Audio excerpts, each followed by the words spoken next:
Bismillahirrahmanirrahim. Assalamualaikum warahmatullahi wabarakatuh. Salam sejahtera bagi kita semua. Alhamdulillah Allah masih memberikan kita kesehatan sehingga kita masih bisa mengikuti pelajaran sejarah Indonesia. Gimana anak-anak semuanya? Pada baik? Alhamdulillah, semoga semuanya pada baik. Ya, karena ini masih masa pandemi, jangan lupa jaga selalu protokol kesehatan. Oke? Pertemuan kemarin kita telah membahas VOC di Nusantara sampai pada akhirnya VOC itu dibubarkan. Pada tanggal berapa VOC dibubarkan? Oke, tuh ya. Pada tanggal 31 Desember 1799. Nah, yang menjadi pertanyaan adalah bagaimana nasib Nusantara setelah kekuasaan VOC itu tidak ada? Apakah terbebas dari yang namanya penjajahan? Ini yang akan menjadi pembahasan kita sekarang, yaitu tentang penjajahan pemerintah Belanda di Nusantara. Adapun tujuan dari pembelajaran materi ini adalah bisa dilihat di sini, yaitu siswa mampu menganalisis penjajahan pemerintah Hindia Belanda di Nusantara. Baik anak-anak, ada yang tahu foto apakah ini?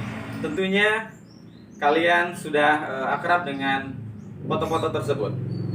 Nah, gambar ini adalah gambar tanaman kopi. Kemudian gambar selanjutnya adalah gambar tembakau dan tebu. Ketiga jenis tanaman ini sudah tidak asing lagi bagi masyarakat Indonesia. Nah, tembakau. Jadi tembakau adalah bahan utama untuk rokok. Sementara kopi kini menjadi minuman yang sangat terkenal di kalangan rakyat Indonesia. Ya, jadi kopi yang ada di daerah kita yang terkenal yaitu kopi. Ada yang tahu kopi apa? Oke, kopi kupu-kupu. Begitu juga tebu. Ya, tebu digunakan sebagai bahan pembuat gula pasir. Ya, ketiga jenis tanaman tersebut secara historis memiliki arti yang sangat penting. Kopi, gula, dan tebu juga memiliki arti yang sangat penting. Ya, masa kalian enggak? Tanaman tersebut telah menjadi tanaman pokok pada masa kolonial Belanda di Indonesia, terutama pada era tanam paksa atau istilah aslinya adalah kultur stel-sel.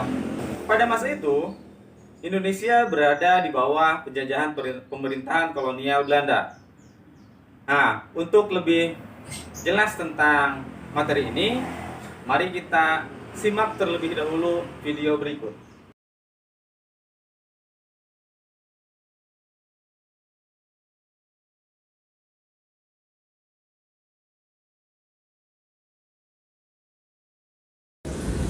Saya Gubernur Jenderal Dendels.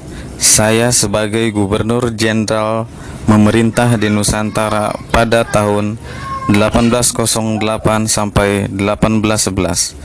Tugas utama saya adalah mempertahankan Jawa agar tidak dikuasai Inggris. Sebagai pemimpin yang ditunjuk oleh pemerintahan Republik Batak, saya harus memperkuat pertahanan dan juga memperbaiki administrasi pemerintahan serta kehidupan sosial ekonomi di Nusantara, khususnya di tanah Jawa.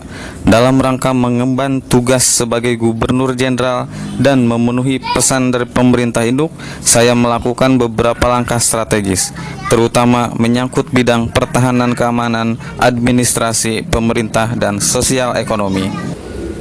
Saya adalah Gubernur Jenderal William Johnson.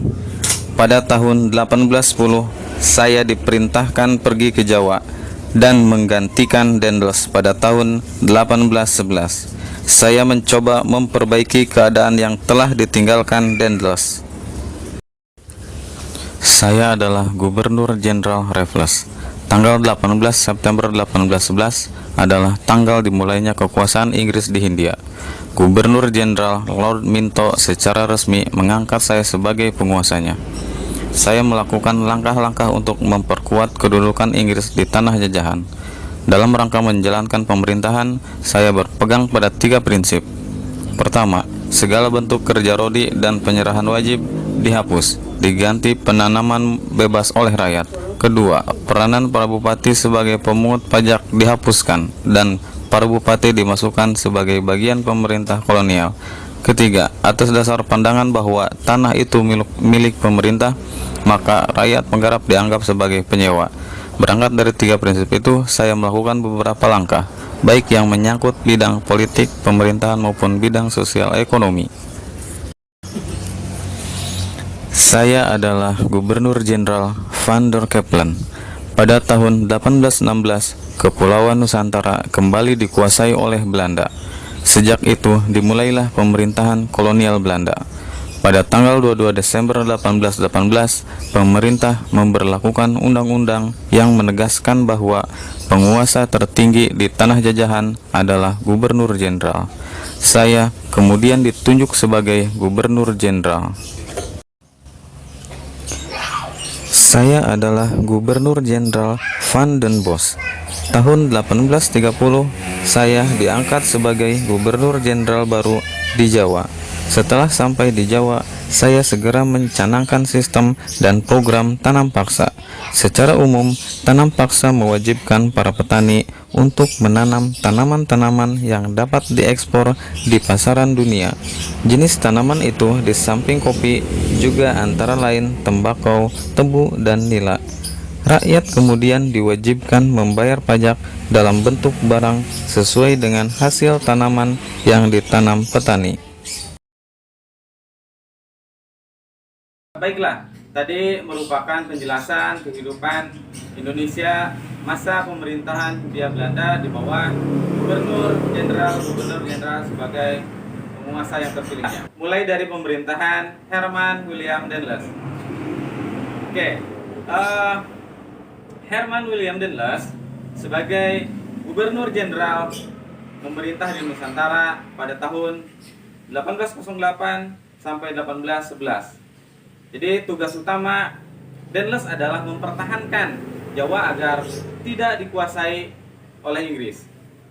Sebagai pemimpin yang ditunjuk oleh pemerintah Republik Batak, Dendels harus memperkuat pertahanan dan juga memperbaiki administrasi pemerintahan serta kehidupan sosial ekonomi di Nusantara, khususnya di tanah Jawa. Ya, setelah pemerintahan Dendels dilanjut oleh pemerintahan Jensen tahun 1811. Nah, Gubernur Jenderal Jensen mencoba memperbaiki keadaan yang telah ditinggalkan Dendels. Jadi, pemerintahan Jensen mencoba memperbaiki keadaan yang telah digantikan Dendels. Setelah pemerintahan Jensen dilanjut dengan pemerintahan Raffles. Dimulainya kekuasaan Inggris di Hindia, sebagai penguasa, Raffles mulai melakukan langkah-langkah untuk memperkuat kedudukan Inggris di tanah jajahan. Dalam rangka menjalankan pemerintahannya, Raffles berpegang pada 3 prinsip. Pertama, segala bentuk kerja rodi dan penyerahan wajib dihapus, diganti penanaman bebas oleh rakyat. Yang kedua, peranan para bupati sebagai pemungut pajak dihapuskan dan para bupati dimasukkan sebagai bagian pemerintah kolonial. Ketiga, atas dasar pandangan bahwa tanah itu milik pemerintah, maka rakyat penggarap dianggap sebagai penyewa.